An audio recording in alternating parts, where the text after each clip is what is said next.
வாழ்த்து. மலர்மிசை ஏகினான் மானடி சேர்ந்தார் நிலமிசை நீடு வாழ்வார். அன்பர்களின் மனமாகிய மலரில் வீற்றிருக்கும் இறைவனது திருவடிகளை தம் மனத்தால் துதிக்கின்றவர் எக்காலமும் அழிவின்றி வாழ்ந்திருப்பர். எக்ஸ்பிளனேஷன் தனியாக விரிவாக்கமாக கொடுக்கணுன்னு தேவையில்லைன்னு நினைக்கிறேன்.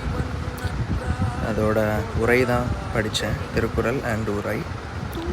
வேண்டுதல் வேண்டாமை இலானடி சேர்ந்தார்க்கு யாண்டும் இடும்பை இல. விருப்பும் வெறுப்பும் இல்லாதவராகிய இறைவனின் திருவடிகளை தம் மனத்தால் நினைப்பவர்களுக்கு எந்தவித துன்பமும் ஏற்படாது.